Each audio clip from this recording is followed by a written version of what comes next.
సృష్టి లయకారకుడు పరమశివుడు. ఆ పరమశివుడి కళ్యాణానికి ముస్తాబైంది ఆచంట రామేశ్వరస్వామి దేవస్థానం.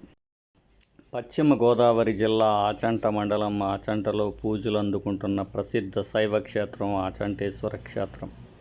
దక్షిణ భారతావనిలో ప్రసిద్ధిగాంచిన పుణ్యక్షేత్రాల్లో ఆచంటేశ్వర క్షేత్రం ఒకటి. ఈ క్షేత్రం గోదావరి తీరంనకు కొద్ది దూరంలో గల పూర్వం మార్తాండపురం అనే నేడు ఆచంటగా పిలువబడుతుంది. తారకాసుర సంహారం అనంతరం శివపార్వతులు కేళి విన్యాసాలను తిలకించిన దంపతులను కొంతకాలం బ్రహ్మచర్యం ఆచరించాలని పరమశివుడు ఆజ్ఞాపించెను.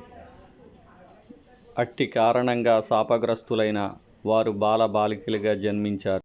శాపగ్రస్తులైన భూలోకమున బ్రాహ్మణ ఇంట పుష్పసుందరుడు ఒడయనంబి గాను, కళావతుల ఇంట పుష్పసుందరి పరమనాచిగాను జన్మించారు.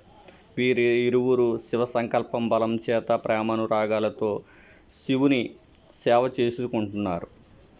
ఒకనాడు శివరాత్రి పర్వదినాన్న దంపతులిద్దరూ సుఖనిద్రలో లోనై పూజా కార్యక్రమాల సమయం అతిక్రమించినందున భక్తుడైన ఒడయనంబి పరమనాచి యొక్క స్తనాగ్ర భాగాన్ని శివలింగం ఆకృతిగా భావించి పూజలు అభిషేకాలు నిర్వహించుట చేత ఈ చన్ను ప్రత్యక్షంగా కనిపించగా ఆ భక్తవత్సలుడైన శివుడు ఆ దంపతులను శివ సాహిత్యం కోరాడు.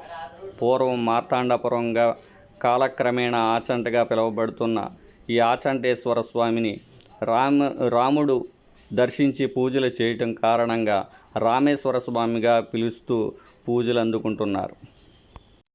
మహోత్సవాల్లో భాగంగా మంగళవారం తెల్లవారుజామున 4 గంటలకు పార్వతీ సమేత రామేశ్వర స్వామి శివరాత్రి కళ్యాణ మహోత్సవం అంగరంగ వైభవంగా నిర్వహించారు.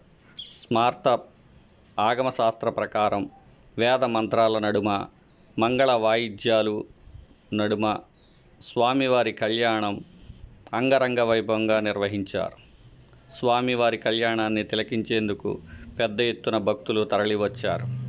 భక్తులు ఓం నమఃశివాయ అంటూ భక్తి పారవశంతో మునిగిపోయారు. మహాశివుని కళ్యాణం చూసిన 2 కళ్ళు చాలవన్నట్టుగా భక్తులు పునీతులయ్యారు. స్వామివారి కళ్యాణ మహోత్సవాన్ని తిలకించి స్వామివారి దర్శనాన్ని చేసి పూజాధికాలు నిర్వహించారు.